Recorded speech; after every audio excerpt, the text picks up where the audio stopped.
Senhores telespectadores da UniTV e TV O Fluminense, muito boa tarde. Nesse momento, damos início ao programa Grupo Mônaco de Cultura, que vai ao ar, ao vivo, todas as terças-feiras, às 15 horas. Neste primeiro bloco, temos a honra de receber como convidada a diretora do Centro Cultural Maria Sabina e organizadora da notável antologia Água Escondida, que neste ano de 2014 está completando 20 anos de seu lançamento. Por sinal, um lançamento inesquecível. É com imensa satisfação que recebemos em nosso programa a professora e acadêmica Neide Barros Rego. Boa tarde, professora Neide. É uma alegria muito grande tê-la aqui conosco. Boa tarde, Carlos Mônaco, meu querido amigo, meu padrinho. A alegria toda minha, o prazer, a satisfação de participar do seu programa. É uma honra. Assim foi a mensagem que recebi da notável, da nossa querida Gracinha Rego. Há 20 anos foi lançada a antologia poética Água Escondida, organizada por Neide Barros Rego, com a participação de 234 poetas nascidos ou radicados aqui em Niterói. Para comemorar o marco, serão realizados recitais com poesias constantes do livro. O primeiro será na sede da Academia Fluminense de Letras, no dia 10 de abril, às 17 horas. Serão homenageados 26 poetas, entre eles Horácio Pacheco, Luiz Antônio Pimentel, Sávio Soares de Souza, Carlos Tortelli Costa e César de Araújo. Também haverá a participação do jovem pianista Felipe Naim, de apenas 17 anos. Sobre Água Escondida, muito apreciei as palavras do saudoso Edmo Rodrigues Luterbach, presidente da Academia Fluminense de Letras. Assim se expressou Edmo. Aplaudimos o desassombro de Neide Barros Rego, mineira que conquistou a elite intelectual da terra de Araribóia. Revelou-nos nomes de poetas, muitos dos quais desconhecidos. Parabéns pelo empreendimento. Disse que publicaria Água Escondida e a obra prometida aí está ao alcance de todos. Que se deliciem os apaixonados pelas musas com o que Neide nos proporcionou. O saudoso Edmo Luterbach era uma figura realmente extraordinária. Neide, como surgiu a ideia, já que naquela época não havia essa febre de antologias? Eu, antes de responder, eu quero dizer a você que o Edmo foi um dos estreantes. Ele fazia poesias e deixava sempre na gaveta, sempre escondidas. Então, ele foi um dos que se lançaram. Né? Ele era muito conhecido como orador, como escritor, né? Biógrafo, mas como poeta. Foi a primeira publicação dele e eu tenho muito orgulho disso. Ele tinha uma admiração muito grande pelo seu trabalho, pelo seu talento. Ele sempre deu muito apoio, ele participou na elaboração da antologia, foi um dos prefaciadores, né? Ao lado do Marcos Almir Madeira, e sempre organizou, promoveu recitais na Academia Fluminense de Letras, após o lançamento. Perfeito. Bom, agora então respondendo a sua pergunta. Nessa época de 1994, eu participava da oficina literária Neuza Peçanha. E tinha, assim, colegas que escreviam, Neuza sempre nos instigava a escrever, a criar poemas, e lia, dava um tema. E eu tive essa ideia de fazer uma antologia, publicar as poesias. Mas quando eu falei em que cada um tinha que colaborar com uma quantia para ajudar a pagar, muitos, eu não posso, eu tenho compromisso e tal. Então eu resolvi bancar a antologia. Banquei a antologia E uma pessoa que colaborou muito nisso, assim, me levando à gráfica, ele me levava no carro dele para o Rio de Janeiro, para a Companhia Brasileira de Artes Gráficas, o desembargador Abeilar Pereira Gomes. E ele foi um dos que, na noite do lançamento, mais compraram os livros. Então, eu fiz uma pesquisa, assim, uma carta para cada um, perguntando quantas antologias a pessoa tinha a intenção de adquirir na noite do lançamento. Um dizia 5, outro dizia 10, outro dizia 1. O desembargador que participou pediu 50 para ele e 50 para a esposa dele, que era poetisa maravilhosa também, Julieta Wendhausen de Carvalho Gomes. No dia seguinte, porque ele foi vendido ao preço do custo, R$10 na época, o primeiro ano em que começou o real, em 1994, outro dia eu até pesquisei isso. Eu quero ver o dinheiro que era na época, era o real. Então, no dia seguinte ele foi lá, comprou mais 100, ele andava sempre com um livrinho assim, ele levava para as pessoas do banco, mandava para as academias, ele era também do Paraná, de uma academia de Paraná, de Petrópolis, por aí tudo, e ele comprou, presenteou muito, foi um dos maiores, assim, incentivadores e colaboradores mesmo. Então, os autores não pagaram para participar da... Exatamente, não pagaram. Hoje em dia a gente é muito convidado, que é uma febre de antologias, todo mundo convidando, é e-mail, é carta e tudo, mas assim, R$100 a página, 150 a página, dependendo assim, por uma poesia. É verdade. Entendeu? E eu não, todos participaram, por isso que nós tivemos 234 poetas. Realmente um número... Foi. Muito, assim, muito grande, porque verdade. Antes disso eles tinham feito uma antologia, 37 poetas fluminenses, todos assim, poetas maravilhosos também. Eu não peguei essa época, eu comecei a escrever depois, né? Foi bem antes, os 37 foi bem antes, fluminenses. Ô Neide, uma coisa que eu queria falar é que eu gostei muito na obra da sua diagramação, dos poemas, né? Das fotos e também das mini-biografias. Isso. Você teve colaboradores? Tive. O meu maior colaborador foi o poeta Armando Vaz Teixeira, que ele passou a usar Armando Vaz. Então, em cada página da antologia, nós temos o poema, a foto e dados biográficos, apenas 9 linhas. Então, por exemplo, o João Rodrigues de Oliveira, que era jornalista, sonetista e tudo, mandou páginas e páginas, então deu aquele trabalho de reduzir. Para a gente que é poeta, que tem a biografia, tudo é importante, então a gente tem dificuldade para reduzir, mas o Armando era muito experiente e ele fez assim, revisor não, ele não se achava bom revisor.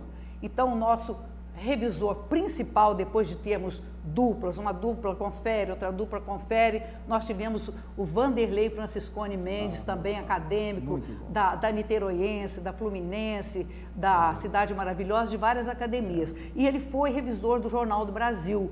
Então ele fez uma revisão que não existe nada sem erro, mas essa praticamente não teve erro. Bom, e eu gostaria também de saber, Neide, quem é que prefaciou essa antologia que marcou aqui? Quem que prefaciou? Isso. Antes de falar também quem prefaciou, eu quero citar a Neuza Peçanha, que foi também uma revisora maravilhosa, professora de português, não deixava passar nada. Porque nós tínhamos os conferentes de digitação e tudo, ver se ele trocou uma palavra, ele trocou uma letra, mas ela via essa parte. E o Franciscone ia com uma canetinha, de letrinha em letrinha, vendo tudo. Ele tinha, assim, muita prática. Então, e o Edmo Luterbar também, que foi um dos revisores, também muito seguro, muito perfeccionista, né? Então, o Edmo, ao lado do Marcos Almir Madeira, foi um dos prefaciadores. Marcos Almir Madeira, da Academia Brasileira de Letras, e o Edmo, presidente da Academia Fluminense de Letras. Excelentes colaboradores, excelentes, sem dúvida excelentes. Vanderlei, Armando Vaz, Marcos Almir Madeira, Neuza Peçanha e o Edmo Luterbar. Água Escondida. Neide, como é que surgiu esse nome, Água Escondida, para a antologia? Bom, esse nome, que quer dizer Niterói, quer dizer água escondida na língua tupi, esse nome foi sugerido pelo também inesquecível poeta Xavier Placé. Ele que sugeriu o nome, e o José Lívio Dantas, que o conhecia também, os dois se comunicaram comigo, e Armando logo aprovou, eu aprovei, todos aqueles que estavam colaborando comigo aprovaram, e tenho certeza que Pimentel também adorou o nome, né? Claro. Água Escondida. O Xavier Placé, como o Xavier José Placé, Lívio Dantas, foram membros da Academia Niteroense de Letras, Isso. também com belíssimos trabalhos, ambos, o Xavier Placé e o nosso querido José Lívio Dantas, ambos falecidos, né? Eu queria saber também, Neide, como é que foram selecionadas essas poesias? Bom, eu, por ser declamadora, sou muito acostumada, assim, com poemas, a gente bate o olho numa, bate o outro noutra, já gosta mais de uma, porque eles mandavam opções também, os poetas. Eu fiz uma carta convidando, pedindo um número limitado de linhas, eu, se não me lembro, eram 32 ou 34, eu não lembro. Então, para caber a biografia, porque o livro não é pequeno assim, tipo 16 por 23, como é a maioria. Ele é, aliás, a maioria é 14 por 21. Ele é 16 por 23. Então, o tamanho maior. E esse aqui é o convite do lançamento, eu gostaria de mostrar. E nas costas do convite tem o nome dos 234 poetas. Esses poetas todos niteroenses ou aqui radicados. Né? Ou radicados, como eu, que sou mineira, né? E participei da antologia porque eu me considero niteroense, eu sou radicada aqui desde o ano de 1951. Aliás, a antologia Água Escondida constam aí diversos nomes de personalidades ligadas à vida cultural de Niterói com grande realce. Né? E tem pessoas de vários estados, várias unidades da federação, né, dos estados brasileiros, e tem de 5 países estrangeiros. É verdade. Né? E muitos membros de academias de letras, né? É verdade. Grande número. Grande número. Olha, eu fui assim prestigiada pelos maiores vultos, Horácio Pacheco, e presidente de academia, de cenáculo, de academia, escritores assim, por exemplo, a Laura Eduardo Cisínio, né? Aquele que botou assim um aparelho na garganta. Como é Fernando Elviro. Fernando Elviro Costa, maravilhoso. Armando Vaz, o próprio Armando Vaz, uma obra extensa e de muito valor. Manita. Neide, eu estive presente naquele inesquecível evento, lançamento lá no Clube Central, com a multidão, né? Eu queria saber de você, houve outros lançamentos além daquele do Clube Central? Houve sim. No ano seguinte, porque ele foi lançado dia 13 de dezembro de 94, o ano já estava terminado. Né? No ano seguinte, além de ter havido vários recitais em abril, maio, junho, na Academia Fluminense de Letras, promovidos assim, um convite, tudo feito pelo Edmo Rodrigues Luterbar, na sede da academia, em abril, maio, junho. Houve um outro também, 10 anos depois, na comemoração dos 10 anos de Água Escondida. E quanto ao lançamento que você me falou, no ano seguinte, em dezembro, houve um que eu até tenho o convitezinho aqui, que foi na Livraria Ideal. Esse aqui foi em dezembro. E 10 anos depois houve outro na Livraria Ideal. E no ano seguinte também, em maio, logo após o primeiro recital, houve um no Clube Português de Niterói, em benefício da obra do berço. Foram vendidos livros e a renda foi para a obra do berço. Né? Aquele nosso grupo que funcionava, que fazia aquele chá à tarde com as senhoras da sociedade, sempre em benefício de alguma instituição. Né? Eu queria mostrar também isso aqui que os poetas usaram, cada um na lapela, porque o Clube Central ficou cheio, mais de 800 pessoas, até mais, né? E foram vendidos 1.500 livros, acho que eu já falei isso com você. Então, para os poetas serem reconhecidos e para as pessoas pedirem um autógrafo, eles usaram isso aqui, era um adesivo, foi feito pela Gráfica, a Companhia Brasileira de Artes Gráficas, no Rio de Janeiro, e cada poeta usou esse adesivo. Ele nem gruda mais, né? Já tem tanto tempo. Bom, Eu queria saber também, Neide, que você nos falasse sobre o andamento da programação das comemorações, né, dos 20 anos da Água Escondida. Bom, como você já mencionou, o primeiro deles será na sede da Academia Fluminense de Letras. Dr. Valdenir de Bragança, que é o atual presidente, apoiou, e eu estou até fazendo, ainda não está pronto, que vai ser distribuído o programinha. A minha impressora não está boa e a minha sobrinha Fabiana está fazendo. Então, ainda não está centralizadinho, mas o programa com os nomes das poesias, as pessoas que vão participar, né? E muitos deles são autores. Esse será na Academia Fluminense de Letras. Depois nós teremos um segundo, já fomos convidados pelo Hertal da gráfica Nitpress, para fazer no quarto salão de leitura de Niterói, que será no finalzinho de maio, começo de junho, não sei ainda a data. Depois teremos um na sala Leila Diniz, que a Renata também já disponibilizou para a gente fazer um recital comemorativo de alguma coisa. Então, eu acho que essa da Água Escondida será bem apropriado. A programação está excelente.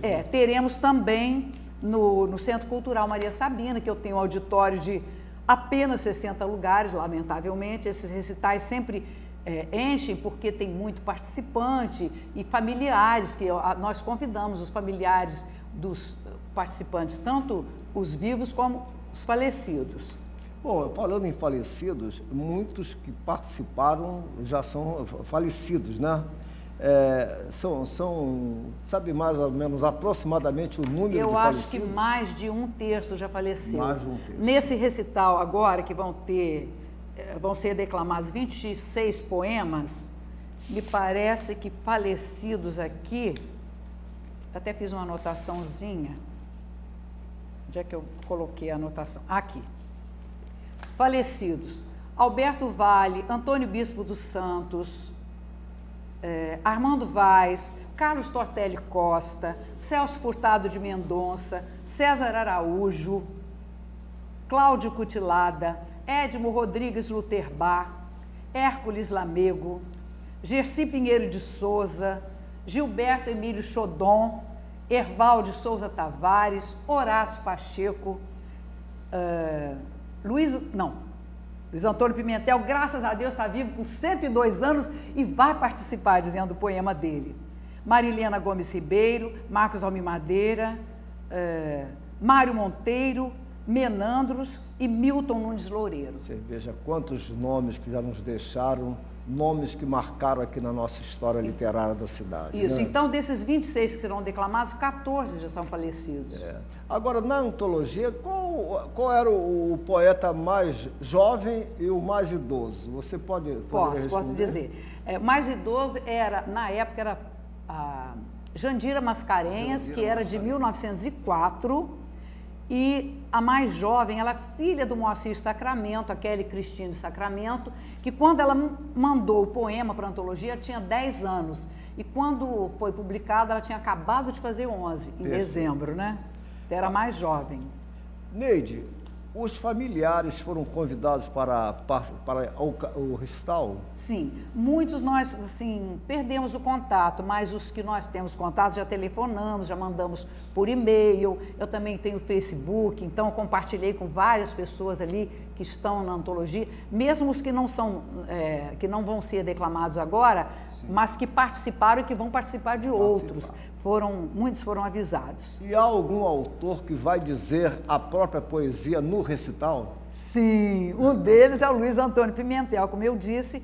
O outro é o Sávio Soares de Souza, que já está quase fazendo 90 anos. Né? E outra, Lúcia Romeu, a professora Lúcia Romeu, Marinei Clex, né? Marli Prates e Araquém Rego. Vamos ver se ele vai dizer que ele está bem idoso. A filha prometeu levá-lo, vamos ver. E Franci Dailgo. Certo. Os outros serão declamadores, serão convidados que vão dizer. Teremos participação de declamadores formados, diplomados, né, em arte de dizer, e outros que não são, mas que dizem bem também. Agora, a participação do Pimentel, com seus 102 anos de idade, é uma... E há pouco tempo nós tivemos a alegria de participar do almoço comemorativo dos 102 anos dele. Foi muito agradável, foram muitas pessoas. Realmente Pimentel é um ídolo aqui em nossa cidade. A gente ama Pimentel. Bom, você, Neide, poderia ler alguns poemas para nossos telespectadores? Não sei como é que está o tempo. Pode ficar à vontade. Então, vamos ver aqui o primeiro. A Neide é considerada a maior declamadora aqui da cidade, dirige com brilhantismo o Centro Cultural Maria Sabina, com o curso Arte de Dizer, realmente é uma figura notável. Foi fundado há 51 anos, 51 em 1963, dia 24 de junho. 51? Não, mais, 61 já.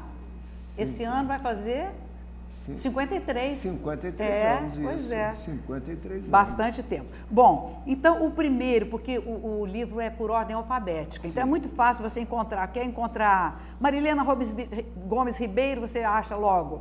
Então o primeiro é um que participou com haikais, aquele tipo de poesia japonesa, que são apenas 3 versos, o primeiro de 5 sílabas, o segundo de 7 e o terceiro de 5, sem obrigatoriedade de rima, mas que tem que ter uma mensagem.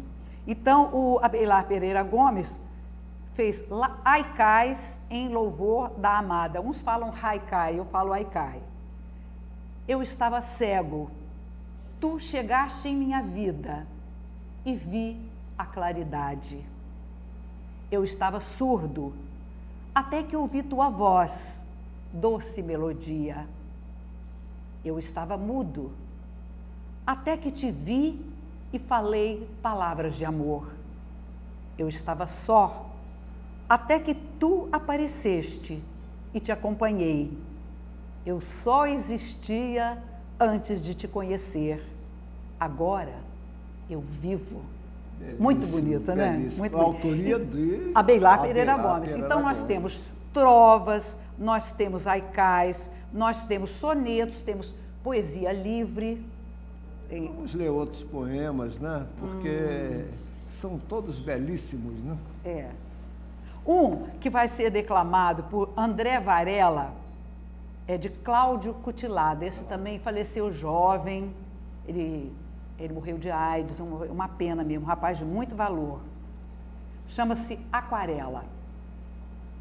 Os milharais são tapetes da cor do ouro. Eu tive uma paixão que tinha o cabelo louro. Sonhei morar com a minha paixão perto de um rio. Ela tomaria banho nua e nua estenderia os cabelos para secar no varal. Eu pediria à brisa que viesse em forma de aquarela e me pintasse os cabelos dela, e em todas as casas que eu morasse, esse quadro seria a minha janela. Mas a minha paixão cortou o cabelo bem curto e pintou de preto, e eu nunca mais olhei para ela. Belíssimo. Bonitinha, né? Vamos para um terceiro. Vamos. Você quer algum? Quer escolher? Todos são belíssimos, né? A Neide está aí no livro. A Neide está, deixa eu ver aqui.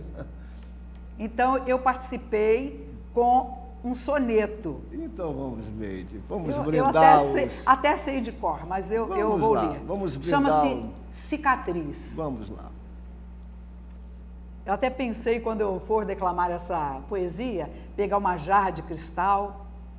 Repare nesta jarra de cristal que outrora se quebrou tão de repente. Partiu-a, gesto brusco, inconsequente, e a restaurou artista magistral. Assim, nos corações, de modo igual, a vida vai deixando em toda a gente marcas profundas, implacavelmente, que, embora ocultas, causam tanto mal. E quando isso acontece, a criatura carrega no seu peito a desventura sem perceber a triste coincidência. Com a jarra emendada se parece, a cicatriz jamais desaparece, enquanto perdurar sua existência. Belíssimo. Bem filosófico. Neide,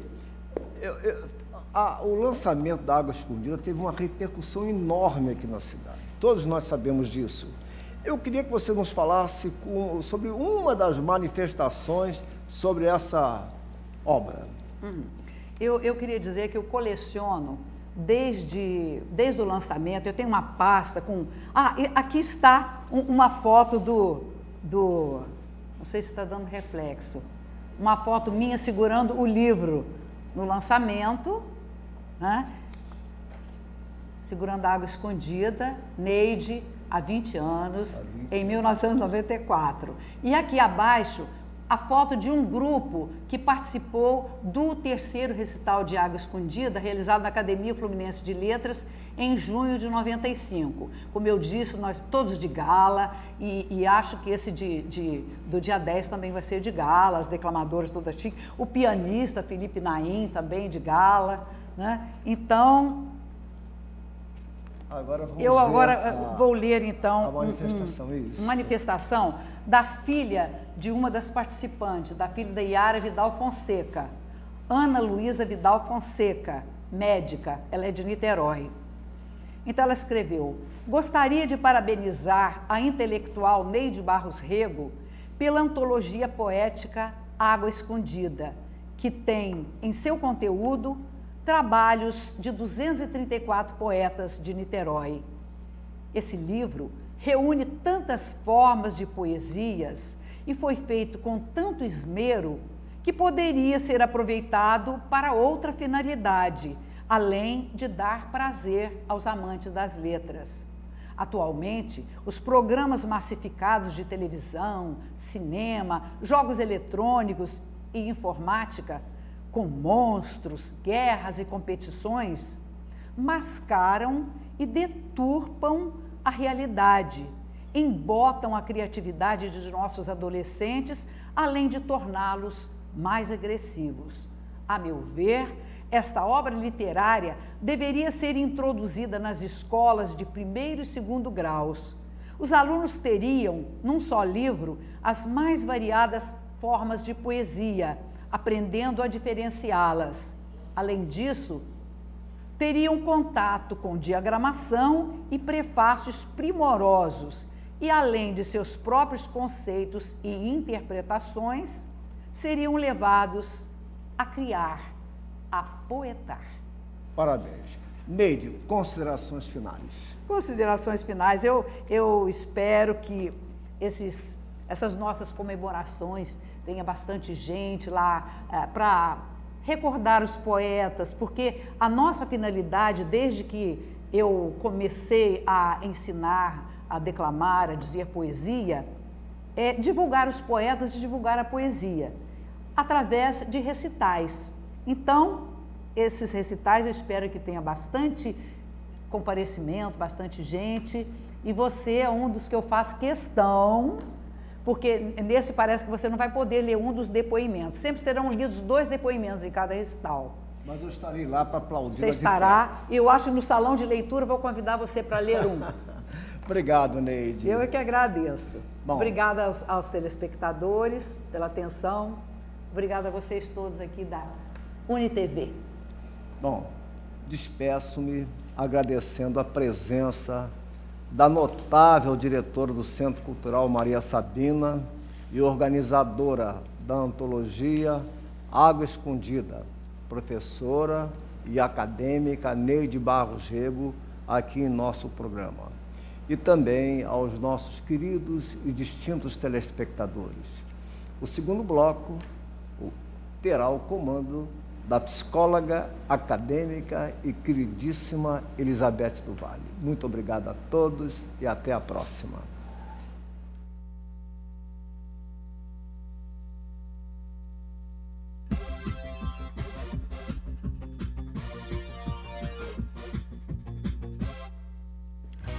Para dar o pontapé inicial ao Observatório Nacional de Saúde Mental e Justiça Criminal, foi realizado o primeiro workshop para discutir as primeiras ações desse projeto. A ideia é criar um observatório nacional que possa avaliar e acompanhar as ações direcionadas à melhoria da política de saúde mental e justiça criminal, e assim analisar estratégias para a atenção à pessoa com transtorno mental em conflito com a lei. Bom, esse workshop seria assim, a primeira ação, né, o evento ligado a esse projeto que está se iniciando hoje, né, que é o projeto de criação do Observatório Nacional de Saúde Mental e Justiça Criminal. É a proposta do SUS no âmbito da saúde mental para o sistema de justiça criminal. É essa a tarefa, né, esse é o desafio. E essa proposta vai ser desenvolvida dentro do observatório, construído como uma rede nacional, com várias antenas. Então, nós precisamos estar com a Secretaria de Direitos Humanos presente, né? Precisamos estar com o Ministério Público presente, né? O Ministério da Saúde com várias secretarias, a assistência social também precisa estar presente. E então, hoje, nesse workshop, nós vamos iniciar esse trabalho, essa construção dessa rede nacional de trabalho conjunto, de apoio, né, mas para se trabalhar conjunto, né, em conjunto, para que possamos atingir essa meta, que é uma meta bastante desafiadora, que será realizada a longo prazo, sabemos, mas nós vamos etapa por etapa. O Observatório Nacional também irá funcionar como um fórum permanente de discussão. No site que será criado, os interessados poderão acessar a documentos importantes e debater sobre os assuntos. Afinal, ainda falta muita informação nessa área, e esta será uma ferramenta muito importante para os profissionais envolvidos. A tarefa do Observatório é também realizar pesquisas aplicadas, né? Então, essa pesquisa aplicada, ela vai buscar, ela vai detectar, né, ações que atualmente já sigam a perspectiva do SUS. Então, já existem ações isoladas, né? Como eu falei, no PAILI, PAIPJ, o processo de desinstitucionalização no Rio. Então, essas iniciativas, elas serão acompanhadas, elas serão potencializadas e, principalmente, essas ações serão difundidas, né, para que elas se multipliquem em todo o país. O evento aconteceu no campus do Gregoatá, da Universidade Federal Fluminense, e reuniu diversos especialistas ligados à área da saúde mental e da justiça criminal. Durante o workshop, foi apresentado o projeto de criação do observatório, com a metodologia que será utilizada, e os convidados puderam interagir, tirando suas dúvidas e dando suas contribuições. Nós temos aqui representantes da assistência social, nós temos representantes do Ministério Público, né? Nós temos promotores, nós temos juízes, né? Como eu falei, o PAILI, PAIPJ, são essas ações que já existem. Então, hoje é o primeiro passo. E a partir dessas pessoas, a partir desses parceiros, outros parceiros virão.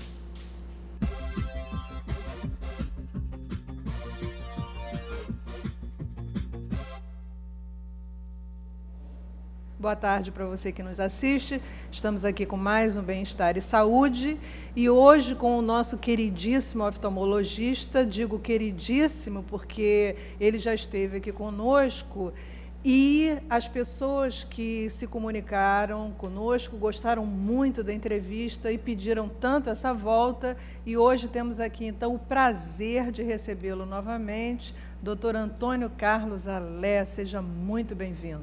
Muito obrigado. Eu agradeço o convite mais uma vez. Estou à disposição.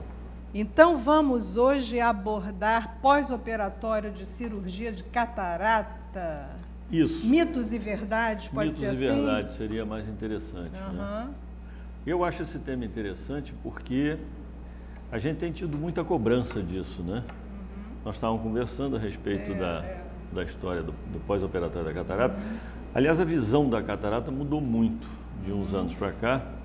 Eu digo de uns anos para cá porque eu estou há 40 anos fazendo isso.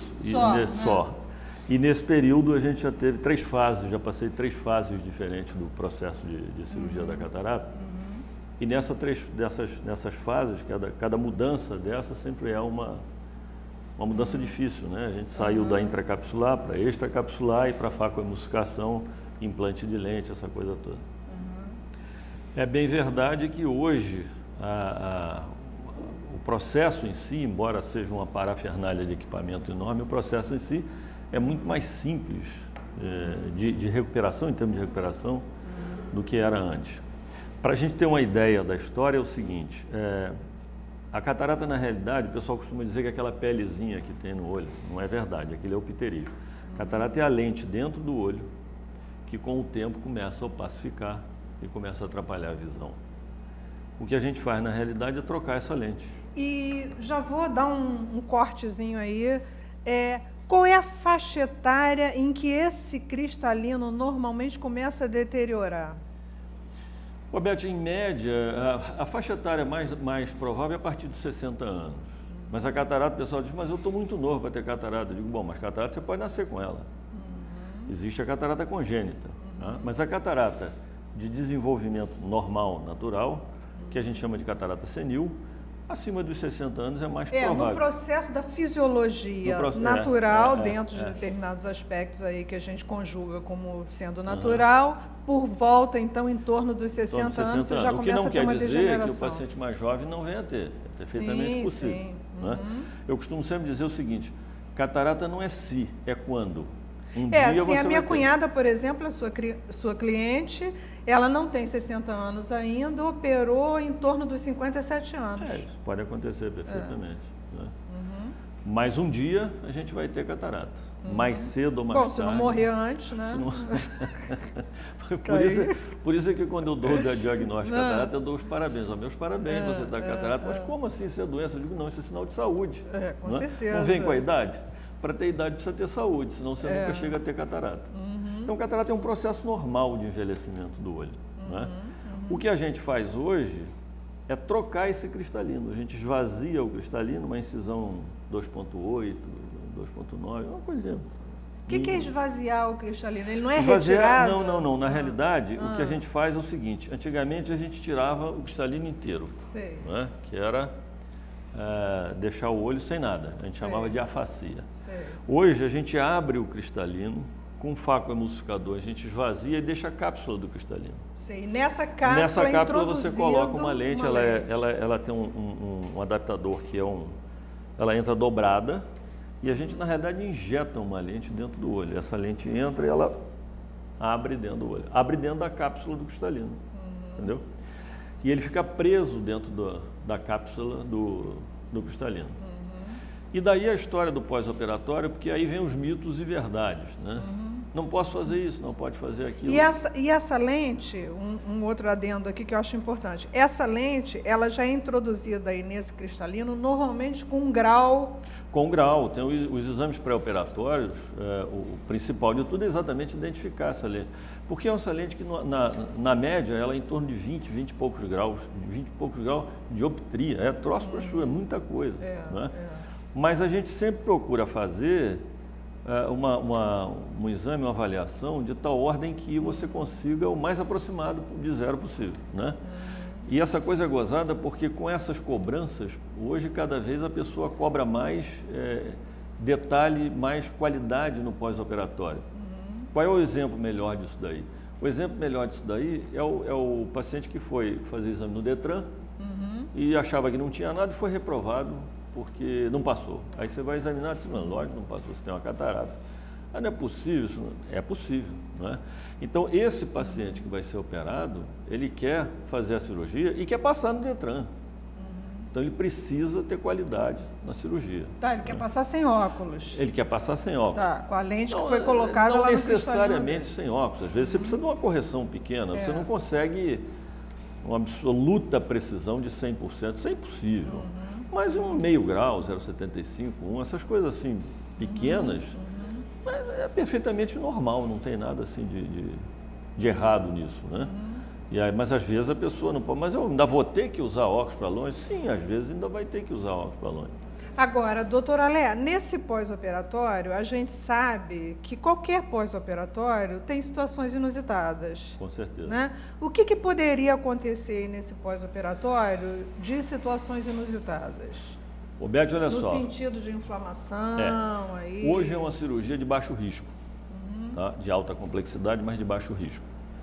Primeiro que a gente praticamente não faz cirurgia dentro do hospital geral, praticamente se faz, as cirurgias de catarata são feitas em centro cirúrgico para cirurgia oftalmológica. Então a gente já tem uma vantagem que o paciente já não é um paciente que está com infecção, é um paciente rígido, né? Ele está bem de saúde.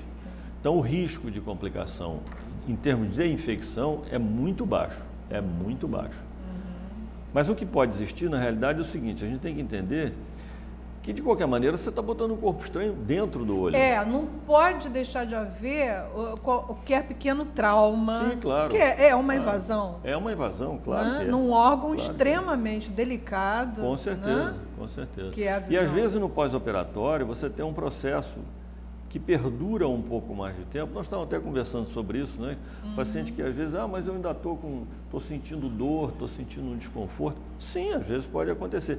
Até no lugar onde você faz a incisão, a própria cicatrização ali pode dar um desconforto. É um processo natural, porque a gente hoje não faz cirurgia com ponto.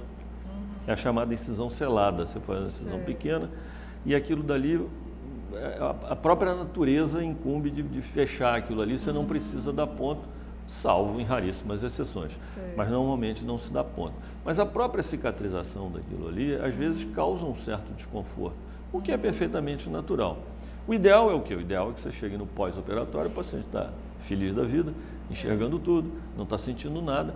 Obviamente, essa é a grande maioria, mas pode acontecer do paciente ter um pouquinho de desconforto no pós-operatório. Eu tenho aqui recebido algumas questões no sentido desse pós-operatório de pessoas que disseram que, mas o oftalmologista que fez a minha cirurgia disse que eu vou precisar fazer uma infiltração com cortisona agora no pós-operatório porque tem uma inflamação e eu não estou enxergando bem, aí começa a causar aquela ansiedade no paciente, aquela coisa, e o medo da coisa da infiltração, uma injeção nos olhos, olha que pavor, que coisa horrorosa. Injeção no olho é muito menos desagradável que a injeção no braço, né? Porque você anestesia, Você faz anestesia. Eu, por exemplo, já tirei uma ocasião, calásio que chama? Não, aquele é mais desconfortável do que a injeção. Nossa, mas esse é muito desconfortável. Mas a injeção, que na realidade não é um corticóide, é um anti-angiogênico.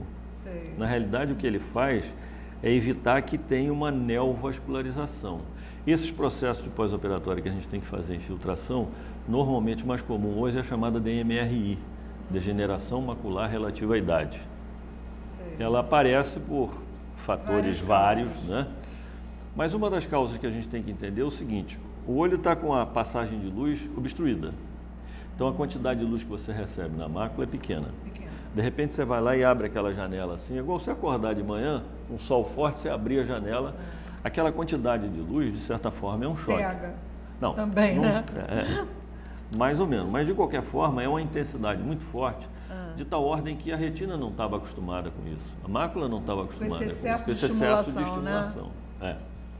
O que acontece às vezes é que isso pode provocar um edema, isso pode acelerar esse processo de degeneração macular, quer dizer, não é a causa a catarata não provocou isso daí, tá? Em alguns casos também, o paciente diz, mas será que valeu a pena operar? Lógico que vale a pena operar, porque se você termina de operar, daqui a pouco você não enxerga o que você está operando, o que você está consertando, né? Como é que você vai tratar isso daí? Mas isso que a gente está falando, que assusta muito, esse negócio da injeção, isso é um caso ou outro. Isso não é a regra. Mas isso é uma coisa que pode ocorrer no pós-operatório e não é para ficar tão assustado não, assim. De forma alguma. Se tiver que passar por um procedimento desse. De forma alguma. E é um procedimento que costuma dar um bom resultado? Com certeza, com certeza. Na realidade, todo tratamento, em medicina é o seguinte, todo tratamento é bom quando tem boa indicação. Com certeza. Não é? Se você tem uma boa indicação para fazer aquilo ali, o resultado é ótimo. O resultado é ótimo. Mesmo porque essa é a melhor coisa que tem para fazer. Tem coisas que você fica discutindo, será que, acho que, vamos tentar aqui. Não, tem coisas que você não tem que discutir, tem que fazer. Sim, até porque talvez você use ali a medicação no local localizada. Quer dizer, ela vai ser absorvida essa é a ideia. Né, numa quantidade razoável para que faça um bom efeito. Exatamente. Né? Se você dá sistêmica, de forma sistêmica, você já não tem essa qualidade. Efeito, exatamente. Mas você tem até tratamentos, eu uso muito antioxidante para esse tipo de coisa, e que dá um resultado bom. Quer dizer, como é que a gente coloca isso daí? O fato é o seguinte, existem duas maneiras de você encarar o resultado do tratamento. O nome já está dizendo, degeneração macular relativa. Degeneração, isso lembra sempre o quê? Algo que está progredindo, que está degenerando, né? Se você começa... Que está, de certa forma, gente, a gente pode falar, assim, numa linguagem, né, mais vulgar, desmilinguindo, está se desmilinguindo, está se desintegrando. É o que acontece com o corpo da gente. Né? Na mais pura realidade. Mas se você tem, por exemplo, uma medicação que você consegue, pelo menos, estacionar o processo, já é um ganho enorme, não é? Sim. Mas melhorou. Aí o ganho é mais do que enorme. O ganho é fantástico. E isso pode acontecer perfeitamente. Mas tem casos que você precisa da intervenção. Você vai ficar com um corpinho de 70, 80, mas com uma visão de 35. Mais ou menos. A gente sempre gostaria que fosse assim, né, velho? Eu estou falando porque, olha, a gente já está mesmo nessa faixa etária, eu também já estou, daqui a pouco provavelmente, se bem que o último exame que eu fiz lá, você me disse, olha, ainda não tem catarata. Eu falei, oba, mas daqui uns 20 anos. Mas você virou para mim e falou assim, mas vai ter. Eu falei, se não morrer antes... Mas isso é natural, quer dizer, eu não vejo o porquê desse pavor que a pessoa fica com essa história da catarata, e acho o seguinte, está atrapalhando, está na hora, aquele negócio de tem que deixar amadurecer, eu sempre digo o seguinte, antigamente tinha que esperar amadurecer, hoje quanto mais madura, mais dura. Mais difícil para operar, mais traumático, mais demorado, mais complicado, entendeu? A recuperação às vezes demora mais. Não está atrapalhando, não tem até porque o organismo, enquanto está mais íntegro, com menos idade, se recupera de tudo com mais facilidade. Muito mais fácil, com certeza. Né? Talvez de qualquer intervenção cirúrgica. Com certeza. Né? Se recupera. E o resultado é sempre muito melhor, né? Mas aí vem aquela história do pós-operatório, o camarada fica, né? A gente dá uma lista de coisas que não pode fazer, porque eu cito sempre um exemplo... Pois quais são as restrições? Não, só para você entender a questão do exemplo, é o seguinte, eu uma vez operei a filha de um amigo meu, que não era de catarata, mas era de refrativa, e ela falou, o que eu posso? Eu digo, a vida normal. Ela voltou no dia seguinte com o olho desse tamanho, eu digo, menina, mas o que você arranjou aí? Eu saí daqui de noite. Não, de noite tinha uma festa para ir numa boate, não sei o quê. Fiquei sentada no palco, aquele negócio de vapor, de CO2, aquela fumaça de CO2. Eu saí de lá, devia ser umas 4 horas da manhã. Eu falei, pô, mas você operou um dia, no dia seguinte, você falou vida normal. Para mim, normalmente, o fim de semana eu vou para balada. Então, essa história de vida normal, a gente tem que tomar cuidado com isso, né? Se o cara diz, eu operou de catarata, qual é a vida normal? No dia seguinte, vou lutar boxe? Pô, não é possível. Não é? Nem ir para a praia, né? Nem ir para a praia.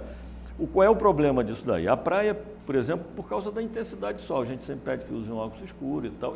E sobretudo, o que sempre é pavor para a gente é a história da contaminação. O cara vai para a piscina abrir o olho, na praia abrir o olho, né? Sei lá que praia que ele vai, afinal de contas as praias andam daquele jeito que a gente sabe. Mas o que seria, então, qual é o tipo de restrições que deve haver aí? Restrição que você tem que ter são as restrições, por exemplo... Por exemplo, caminhar. Não tem problema. Caminhar na praia devagar não tem problema. Devagar, escuro, né? Não vai correr. Porque o esforço físico também, depois de uma cirurgia, é complicado. Lógico. Né? Mas por que isso? Porque durante os primeiros 15 dias, a lente que foi colocada ali, ela só está encaixada. Ela não está amarrada, colada, presa. Aquela cápsula onde a gente botou a lente, ela entra ali, com o tempo ela vai se retraindo e prende a lente. Né?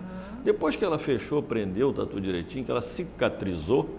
Pois é, mas quanto tempo ela leva para se... 15 dias. Então são 2 semanas aí. Mas não quer dizer que nessas 2 semanas você tem que ficar de repouso. Antigamente a gente deixava o cara operado deitado 5 dias, uma semana. Uma pessoa pode ir ao trabalho, por exemplo, claro. Se não for um trabalho de esforço físico. Claro, com certeza. Você pode trabalhar normalmente. Com certeza. Sempre a pergunta, posso ver televisão? Posso ir? Claro que pode, né? Não tem problema nenhum. Não pode chegar perto de coisa quente, é isso? Fogão não pode, essas coisas? Micro-ondas? Esse é outro mito, sabe? É mito? Esse é outro mito. Eu mexo com o pessoal no consultório, que eu digo o seguinte, isso não foi uma coisa que a gente fez a pedido das mulheres, que pediram para a gente não botar, entendeu? Sei. Mas óbvio que é o quê? É o camarada que vai baixar, me tira da cozinha, deixa eu descansar nesse período. É óbvio que não vai fazer, você vai meter a cara no vapor daquilo, não tem lógica isso, não vai queimar, não vai, entendeu? Lógico, se você botar chegar muito perto do fogo, não precisa nem ter operado catarata, você vai ter problema. Você abrir um forno muito quente, pegar peso, levantar, fazer esforço, entendeu? Bom, então o que normalmente... É muito bom isso, ainda bem que vocês lembraram, hein, gente? Obrigada, hein? Obrigada, valeu. Olha, viu? Me deixaram aqui sem o e-mail. É isso aí, não é mole não. Fico sem fazer o programa uns tempos, tiro umas fériasinhas para dar um descanso, para dar um respiro. Aí, já vão me largando para lá, tá vendo? Obrigada, valeu. Programa ao vivo é isso, né? O bom do programa ao vivo é isso. Mas o bom é que você tem a capacidade de consertar as coisas. Eu acho que eu não saberia me enquadrar em regras para gravar, para fazer um programa ali, aquilo tudo cronometrado. Eu gosto muito do momento, acho que o momento é maravilhoso, a emoção do momento é a coisa genuína ali, como ela está ocorrendo. Né? Por exemplo, agora há pouco o mosquito entrou no meu nariz aqui, eu fiquei aqui desesperada, mas ele entrou e eu ia fazer o quê? Né? Mas enfim, Lélia, então esses excessos que a gente é obrigado a colocar no termo do pós-operatório, a gente bota porque, né? Qual é o problema? Não pode virar de cabeça para baixo. Mas o paciente idoso vai virar de cabeça para baixo? Vai, para procurar o chinelo debaixo da cama, fazer yoga. Tem paciente de idade que faz yoga. Não é? Eu, por exemplo, com Pilates... Exato, mas não quer dizer que, às vezes, o paciente chega lá assim, ó, doutor, estou com um problema que eu não posso nem olhar para baixo, minha mulher não deixa eu olhar para baixo. É muito pior você não olhar para baixo, levar um tombo, cair e se quebrar todo, né? Mas vai ver, a mulher não está deixando olhar para baixo por outros motivos que a gente não sabe. A gente não sabe. Pois é. Mas, de qualquer forma, não quer dizer que você não possa andar olhando para o chão. Isso é bobagem. Não Agora, pode virar doutora Lélia, então vamos frisar isso aqui. Por exemplo... O paciente faz lá o Pilates, tal e coisa, é preciso ficar 15 dias sem fazer? Não necessariamente, depende do exercício do Pilates. Porque Pilates tem uma cama, né? É igual musculação peso, na academia, né? Se você for pegar, levantar, né? Vai malhar pesado. Então fica fazendo mais o alongamento, uma manutenção. Em vez de peso, que é para não forçar esse organismo, né? Grandes esforços. Entendendo sempre o seguinte, esse paciente não está doente. Ele tinha um problema, a gente resolveu, mas ele não está doente, isso não é uma doença. Isso é um processo normal da idade. Idade não é doença. Não é? Então, agora, e quando existe, então, aí, nesse intercurso, quando existe nesse momento a necessidade de vir, então, com algum aparato medicamentoso para poder melhorar essa recuperação. Ainda assim, o indivíduo pode fazer as suas atividades normalmente ou ele deve maneirar mais um pouquinho? Não, pode fazer. Na maioria das vezes, aquilo que a gente estava comentando, o que causa realmente alguma reação é a presença física de um corpo estranho dentro do olho, que cria o que a gente chama de ciclite. É uma inflamação que dá no corpo ciliar pela presença de alguma coisa mecanicamente adaptada. Isso você trata com corticoide, com anti-inflamatório, não é uma coisa do outro mundo, não é? Mas até que o organismo se adapte com aquele corpo estranho, tem um período disso daí. Até o próprio óculos, que não é um corpo estranho dentro da visão, né? Eu, por exemplo, eu digo que até hoje eu não me habituei ao óculos. E é uma verdade. O óculos, para mim, é um fator ansiogênico, uma coisa pavorosa. Vai explicar por quê. O ideal é que você não precisasse, né? O ideal seria não precisar. Muito pior não enxergar. Tanto que quando eu coloco a lente... Eu, essa semana, te falei que eu coloquei a lente nas duas vistas. Para dirigir é maravilhoso, né? Porque você tem mais campo, é um conforto, uma coisa. O óculos, essa coisa do meu bifocal, quer dizer, eu tenho que ficar, olha para cima, olha para baixo, isso dá uma ansiedade, eu não sei, eu me adaptei tanto com essa história, eu não tenho nem grau para longe, quer dizer, para longe não faz nenhuma diferença, mas o problema é você olhar assim no real, a gente trabalha no consultório, você tem que ver alguma coisa no aparelho, você tem que ver no computador, você tem que ver na tela, tem que examinar. Quer dizer, essa diversidade de distâncias que a gente tem, essa dinâmica, se não é o multifocal, ia ser... Eu, por exemplo, não consegui o multifocal. A primeira vez que eu saí com multifocal da ótica, eu já na calçada... Beth, olha só, hoje eu posso lhe afirmar com muita segurança que mais de 90% dos casos de não adaptação de multifocal é problema na montagem do óculos. O multifocal não aceita desaforo, tolerância zero. Ou ele fica absolutamente certo, ou ele fica completamente insuportável. E eu digo porque a gente ganha, os fabricantes dão para a gente experimentar, tal, né?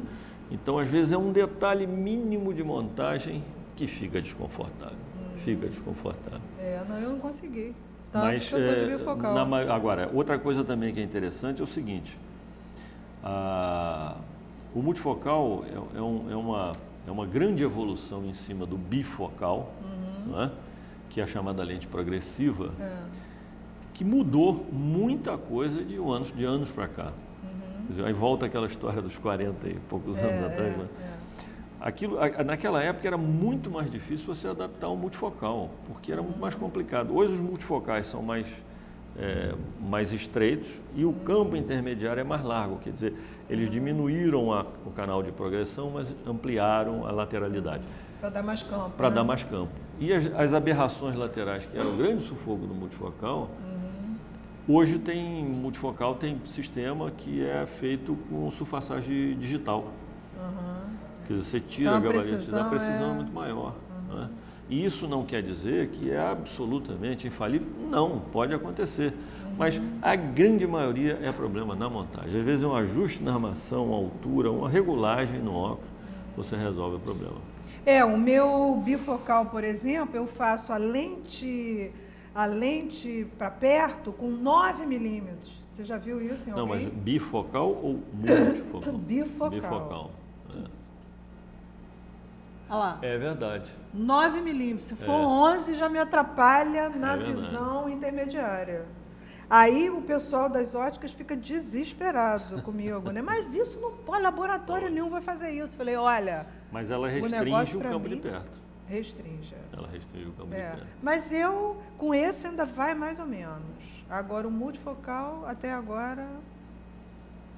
Vamos ver se eu faço a lente multifocal lá com vocês. Eu estou aceitando o desafio. Está aceitando o desafio? Estou aceitando o desafio. Eu vou tentar fazer a lente multifocal lá com vocês. Vou fazer uma proposta para você. Se você não adaptar... eu te devolvo? Pode devolver. Que maravilha! Com certeza. Doutora Alé, seus contatos, por favor, para o nosso telespectador. Bom, a nossa clínica, que é a Oftalmoclínica, na Moreira César. Moreira César 160, quarto andar. Telefone 2703-6100. E nosso atendimento é diário. Mas, obviamente, não tem segunda a sábado de manhã. Segunda a sábado, que maravilha. Sábado de manhã também tem atendimento. De que horas a que horas? Durante a semana? Durante a semana de sábado até meio-dia, durante a semana de 8 da manhã. Normal, de 8 da manhã até às 6 da tarde. Às 6 da tarde. Maravilha. Doutora Alé. Isso não tem a questão de emergência, quer dizer, a gente atende a urgência, não tem pronto-socorro oftalmológico, mas atende urgências. Mas urgências, tá. Para finalizar, já chegamos no final, infelizmente. Deixa a sua mensagem. E deixar a gente conversando, a gente fica conversando a gente fica o dia todo. Eu tenho dúvidas abertas para tirar. Então, sua mensagem para o nosso telespectador, para finalizar. Olha, antes de mais nada, eu quero agradecer mais uma vez o convite que você... Nós é que agradecemos. Que você me fez. E eu queria deixar uma mensagem de otimismo com relação a essa questão da catarata. De pessimismo, não, de pessimismo não, porque às vezes você indica uma cirurgia de catarata, o cara entra em depressão, né? Você que lida com essa área, o sujeito, não vou operar, não vou fazer isso de jeito nenhum. Não é uma coisa complicada, não é um bicho de sete cabeças. E eu costumo sempre brincar com o pessoal, eu digo, olha, a única coisa que você vai sentir depois da cirurgia é vergonha de ter ficado com medo, não é? Porque a coisa é simples e é rápida. Você pode levar um susto com você mesmo, né? Você não estava se enxergando bem e de repente... Mas algumas pessoas falam isso. Mas eu tinha essa ruga toda. Bom, pois é. Isso não está incluído no pacote da cirurgia. Doutora Alé, obrigadíssimo. Obrigado a você mais uma vez. Então, contamos daqui para frente com mais algumas entrevistas para esclarecer questões. Gente, meu beijo até o próximo programa.